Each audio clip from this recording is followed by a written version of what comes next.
So you'd probably know someone who is a very good gamer and is also very good at English, has the best marks of your class, best fluency, and is the best at listening and reading tests.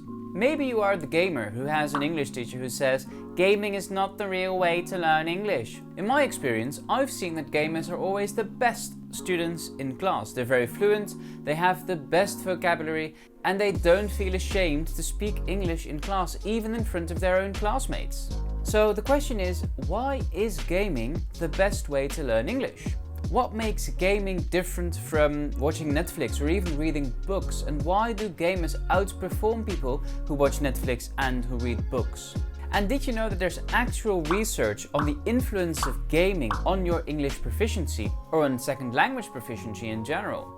There are actually people who have researched what the specific games do regarding a person's second language proficiency. And if English is your second language, everything they discuss in those research papers is applicable to your own life, especially if you're a gamer. So the research has found some interesting things that I definitely want to share with you and that are important for your own language development. First of all, they found that boys outperform girls when it comes to gaming, and this has nothing to do with gender. We'll talk about that later.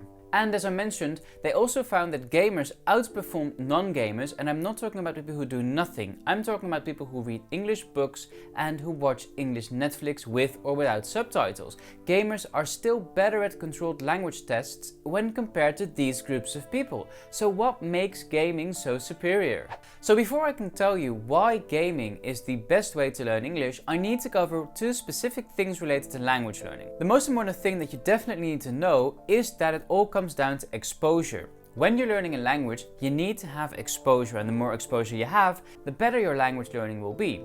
Now, if you were to compare people who read books and play games and watch Netflix and compare them to people who don't do these things, so basically people who don't have exposure to English, you'll find that these people are definitely better than the ones who don't have exposure, which basically proves the fact that exposure is very important. But it's not all simply exposure, it's also the level of exposure. Making sure that you have something that's more difficult than you already know will definitely improve your English more and will definitely enhance learning. But then again, I still took people who read books and people who watch Netflix into consideration. What makes gaming so superior?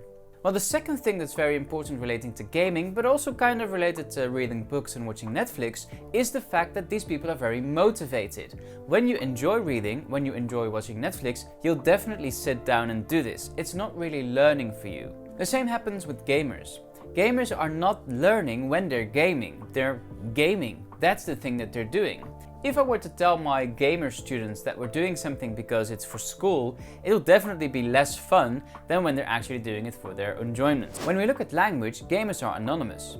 This means that no one in their gaming environment knows who they are, and that makes it very easy and kind of very simple to use the language. Your English teacher is never going to say, "You used the wrong word while gaming," if the English teacher doesn't even know who you are. And this is also something that's very important when it comes to gaming and language learning. Because people are anonymous, because people are not showing and giving their real name, their real face and the place where they live, they can use the language without people making fun of them and without annoying teachers, like myself, correcting them when they're doing their game. Now, the third point is actually why gaming is superior to watching Netflix and reading books in the second language. And the reason is that gaming is something that heavily relies on interaction. This means that every time you game, you need to produce something, you need to have output. And if this output is not sufficient in order to win the game, you kind of need to do something to make sure that the rest of your teammates understand what you're saying and understand how your instructions can help them achieve your shared goal. This means that there's a lot of negotiation of meaning, which is a process you use to make sure that everybody understands what you're saying. Now, the output is very important because that's how you can produce language. And the more output you produce, the more feedback you'll get and the more your language will develop. Now, this is not feedback in English teacher gives feedback way. This is feedback in what?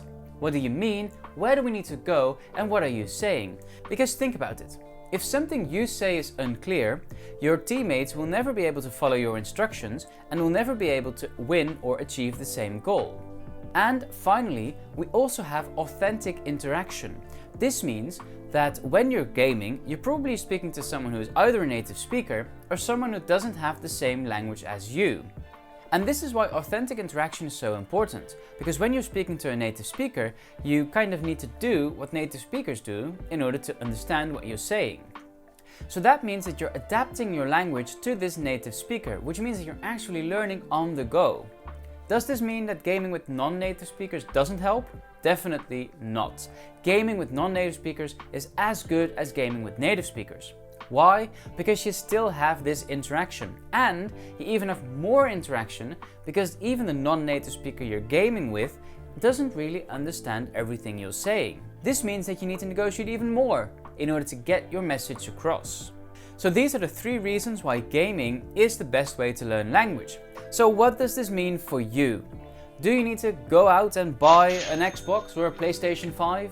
Do you need to download Fortnite and download Call of Duty and play Call of Duty all night long? No. Because don't forget, gaming also has some downfalls, and you kind of need to know the games in order to be successful. Remember when I said that boys outperform girls? Well, this has nothing to do with their gender. This has to do with the type of games they play. Boys prefer massively multiplayer online games, also known as MMOGs. Now, massive multiplayer online games are games like Fortnite and Warzone and World of Warcraft, in which you have lots of players playing at the same time. Now, these games are superior over games like The Sims because you have this online element. You cannot really play The Sims online, and even though you might interact with people online on Sims fora and maybe when you're creating your own Sims things and sharing this with other people, you won't have the same level of interaction as you would have in something like Warzone, where you really have to work together in a team to achieve the goal of the game.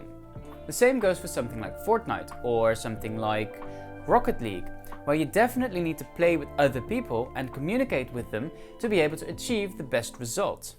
So, what are some tips you can do immediately if you want to game in order to improve your language? Well, first of all, don't forget that gaming is rather addictive, so make sure that you set limits and put some limitations on the time that you're going to play. Then, make sure you find friends online or friends in real life with whom you play online, with whom you're comfortable. If you don't feel comfortable while gaming, you won't be tempted to use the language and you won't be tempted to participate as well as you want, and this will not benefit your language learning. Also agree that you only speak one specific language. So if your shared language is Dutch, make sure that you don't speak Dutch when you're gaming online, or make sure that there's someone in your team who doesn't understand Dutch, because then you're forced to speak English. Finally, it is important that you first know the game and then play online. And this is not only because otherwise other people will call you a noob. This is to make sure that you're actually enjoying yourself while you're gaming. As I mentioned, motivation is one of the key elements of language learning, and if you're not motivated to play the game, you'll definitely not be motivated to learn the language. Let me know in the comments, are you a gamer and have you seen that your language has improved because you're a gamer? If you found this video useful or this video triggered your interest into gaming and language learning, don't forget to give it a thumbs up. Stay tuned for my 2021 Christmas special, because in this special I'm actually going to game and I'm going to show you how I'm going to use English to achieve this shared goal of this game. Now, the game I'm going to play is a secret, so make sure that you're subscribed so that you know which game I'm playing in my 2021 Christmas special. For now, thank you for watching, and I hope to see you in one of my next about language learning videos, or maybe in one of my other videos on my channel.